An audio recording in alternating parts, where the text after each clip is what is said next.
Since Mandy made the video, we had about a 2 hour conversation about what she was able to understand. She got pretty worked up a little bit before the video because there was another crazy stalker lady.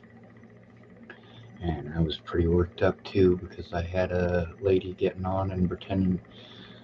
A lot of people make fake profiles and pretend to be people that I know. People who used to be friends or people who are friends, and they go onto my friends' profiles and they look at them and they take those people's personal information and then they pretend to be them. And yeah, that unnerved me a bit. And Mandy got to be here to see that and to be a part of it. I got to pull out a lot of my paperwork. Well, that's relative.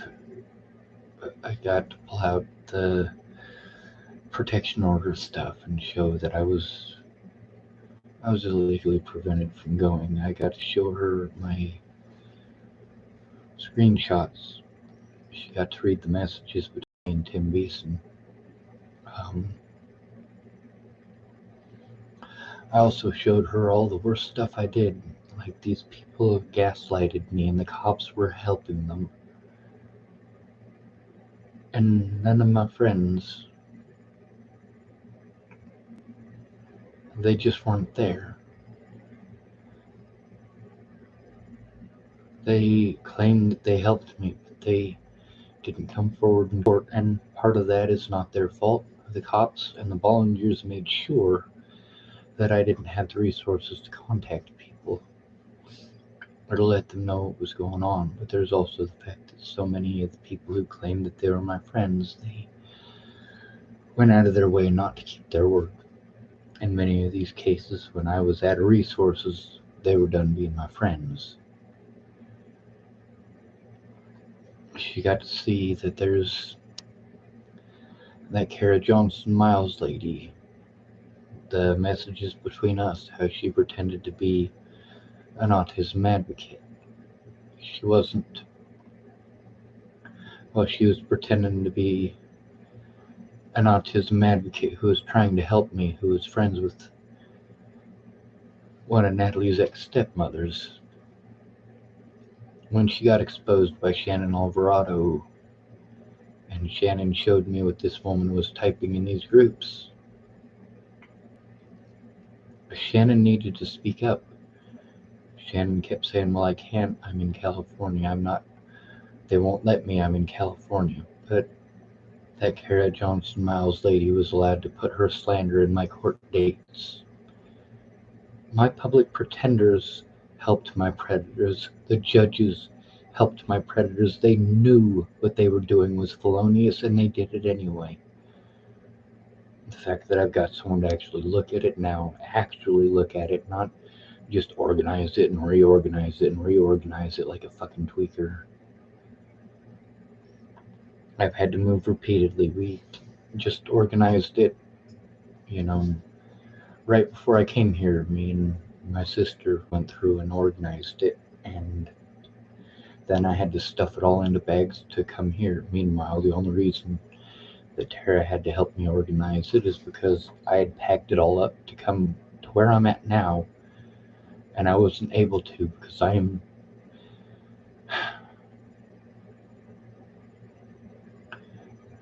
there's so much to go through. I mean, we were able to get through 2.5 videos.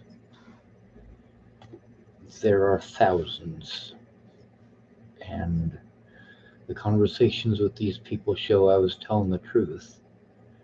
They wanted me to do it all myself without the resources to do it myself. Meanwhile, the only reason I didn't have the resources is because I was falsely accused.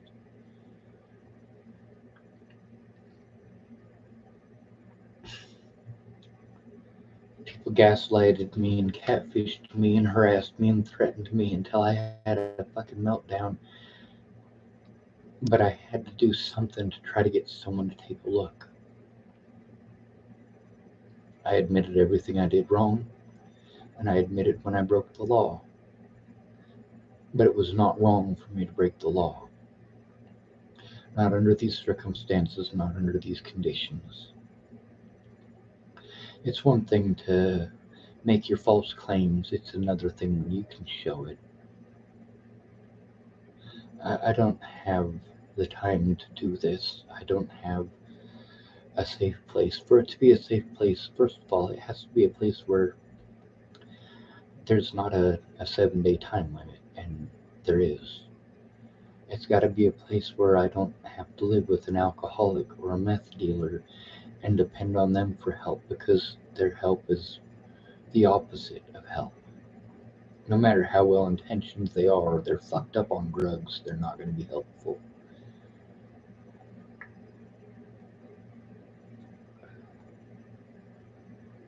I needed one, just one of these people to take a look at the very beginning and fight for my rights, because I'm not allowed. Instead, they wanted to go out of their way to ignore the situation and to look the other way and pretend it wasn't happening, or like if they ignored it, it would magically stop. And it just doesn't work that way.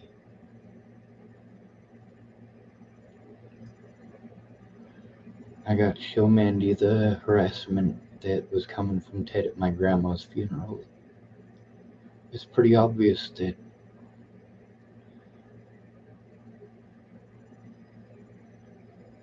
for 7 hours, Ted did not give me any indication that Alicia Bollinger was alright. There's a lot of stuff that I want to show Mandy that we're not going to have time for. But there's also the fact that she is completely overwhelmed with what she's seen. I mean, it's one thing when you think somebody's crazy, it's another when you can see plainly that they've been telling the truth from the start. And the messages between me and Natalie, she got to actually scroll through my Facebook Messenger, not just screenshots. She got to see the actual words typed by Natalie Bollinger and the actual words typed by me. Yeah, Natalie thought she was in love with me. She typed that a lot. She typed that she thought about me a lot, and that she was infatuated with me, that she used to be infatuated with me, and that she still was. She got to see the stuff with Tim Beeson where, he's threatening me, and then he's telling her, oh yeah, well, just ignore him. He wasn't the first person to do this. And it all came from Maddie Boa. I got screenshots from her. I showed Mandy the screenshots from Kara Johnson Miles, just that they exist. We weren't able to go through and read them all. I showed her the ones from Rochelle Shelley Campbell, the ones from Jerry Sparks, the ones from Amanda and Lan Engelheim, just so that she would know where they're at. I saved the evidence. The evidence I need help getting is those police officers' body cameras in all of these situations. When there is an at-risk adult, they need someone there to protect their rights, and there was no one there to do that. These people and the claims that they made, if they're true, they shouldn't be afraid of having that on Facebook or YouTube. Many of these people, you know what, if they hadn't been so busy talking about themselves like I tell you that people do, you try to show them evidence, and all of a sudden you're listening to a 4 hour tangent about everything they've gone on in their lives, and that's not help at all. You're not paying any attention to what's going on. You're not looking at any of the evidence. You're just busy talking about yourself for hours on end. That doesn't help. It makes things worse.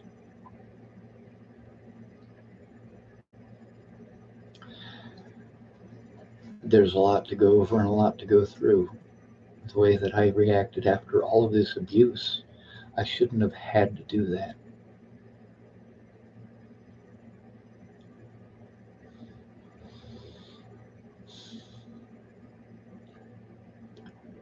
I've still got enough evidence for at least 200 convictions. That includes child molesters, rapists, and murderers. Their own words, and the words of their victims.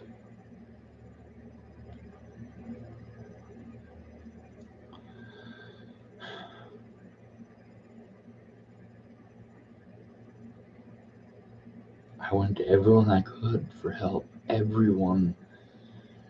And all of them wanted to blow me off and not look at it.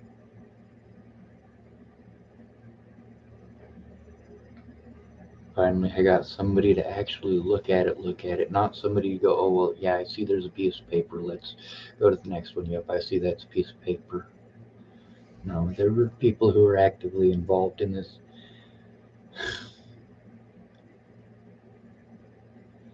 I can't get my life back. But this can be used to save lives. This can be used to show that these people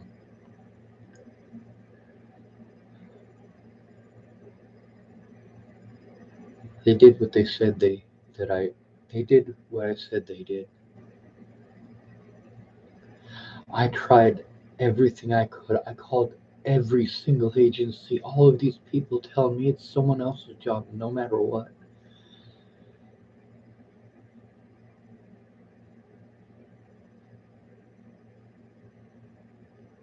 Thousands of threats and nobody cared. Wanted to tell me I deserved it for stalking that poor girl in Virginia. No, I was invited. I was pressured to go there because she was going to kill herself if I didn't. And then she tried within hours of that phone call.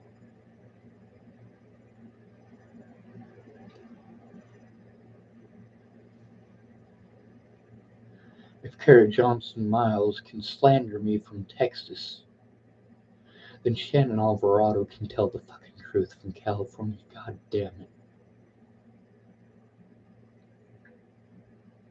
Sure, she found the evidence, but then, she exposed Kara Johnson Miles, and then what? Zero effort to turn it into the cops. Zero. None.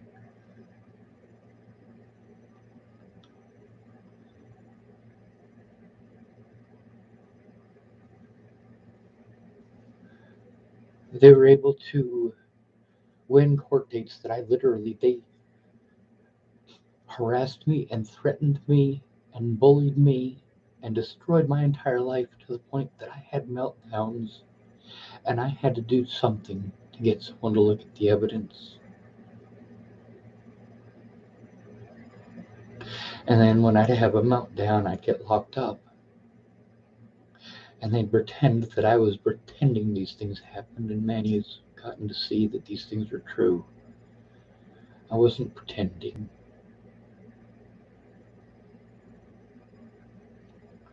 It's going to take time to go through all this, and I need a safe place to do it. A place where I'm not having to listen to alcoholics and meth dealers, a place where I have access to the mail and I can actually mail out the stuff that I need to get my hospital records. That's what I was working on up at Lana and Mandi Lines back in 2018. But Lana wanted to be a bitch because I wouldn't play with her boobs.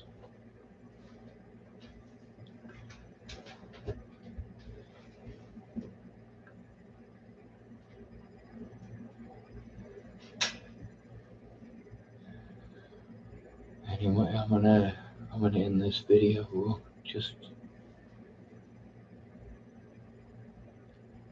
yeah,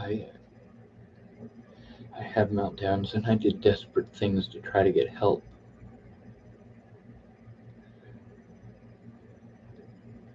These people gaslighted me and harmed me physically until I literally had to do something. And then they made me go in alone by myself. And I told them, you can't do that. You can't do that. I am asking you for help. I need someone to go in with me. And they didn't. Any excuse not to. And then later on, These people wanted to play victim because the things that they should have come forward about, I recorded. I put them on my Facebook and I put them on my YouTube.